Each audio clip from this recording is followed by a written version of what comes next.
नमस्कार। आज हम जी एंटरप्राइजेज लिमिटेड मतलब जील पर थोड़ी गहराई से बात करेंगे। हमारे पास जो जानकारी है उसमें इस भारतीय मीडिया कंपनी का काफ़ी जिक्र है, तो कोशिश रहेगी कि इसे थोड़ा समझें। तो चलिए शुरू करते हैं। ये जो दस्तावेज है बताते हैं कि 1992 में इसकी शुरुआत हुई, सुभाष चंद्रा ने की थी और हेडक्वार्टर मुंबई में है। हाँ, बिल्कुल। और ये सिर्फ कोई आम कंपनी नहीं, ये भारत की जो बड़ी मतलब प्रमुख मीडिया और मनोरंजन कंपनियां हैं, उनमें से एक है। हाँ, मतलब इसका वजूद काफ़ी बड़ा है इंडस्ट्री में। बिल्कुल।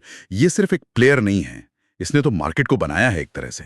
भारत में मीडिया का जो नक्शा है, उसको शेप देने में इसका बड़ा हाथ रहा है। सही कहा।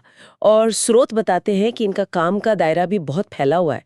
टीवी चैनल्स तो हैं ही, फिल्में भी बनाते हैं, डिजिटल प्लेटफॉर्म्स भी हैं और म्यूजिक कंटेंट भी।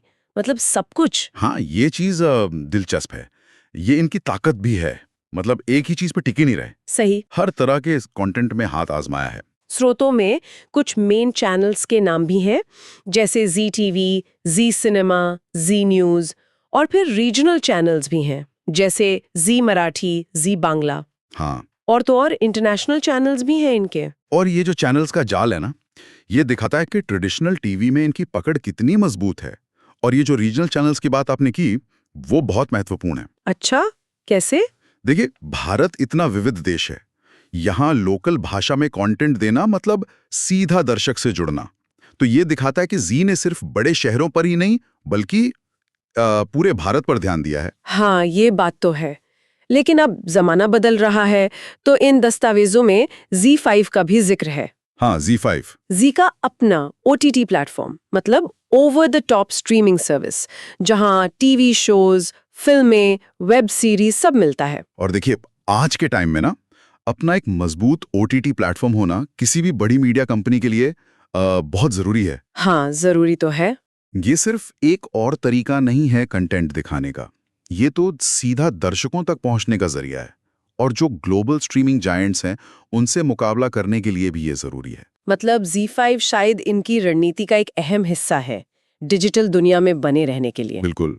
अपने भारतीय और खासकर रीजनल कंटेंट के दम पर शायद ये अपनी जगह बनाना और बनाए रखना चाहते हैं। तो अगर हम पूरी तस्वीर देखें, जी एंटरप्राइजेज एक ऐसी कंपनी है जिसकी जड़ें पारंपरिक टीवी में बहुत गहरी हैं। हाँ, बिल्कुल। 1992 से। लेकिन वो डिजिटल फ्यूचर को भी अपनाने की पूरी कोशिश कर रही है। ये बैलेंस बनाना ही शायद सबसे बड़ी चुनौती है इनके लिए। सही कहा। ये संतुलन साधना बहुत मुश्किल काम है। तो संक्षेप में यही है कि जी एंटरप्राइजेज लिमिटेड 1992 से भारतीय मीडिया का एक मजबूत स्तंभ रहा है। हाँ।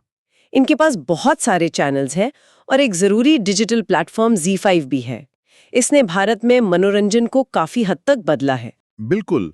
और ये सब देखकर ना एक सवाल दिमाग में आता है कि भाई 1992 से लेकर आज तक हम्म ये कंपनी लगातार बदली है, इवॉल्व हुई है। हम्म तो अब आगे क्या? हम्म भारत का डिजिटल मीडिया स्पेस तो बहुत तेजी से बदल रहा है, हम्म कंपटीशन भी बहुत है। हाँ, वो तो है। तो जी जैसी इतनी बड़ी स्थापित कंपनी के लिए अगला बड़ा कदम क्या हो सकता है? क्या वो ग्लोबल लेवल पे और फैलेंगे, या कोई नई टेक्नोलॉजी अपनाएंगे, हम्म या फिर कंटेंट में कुछ नया करेंगे?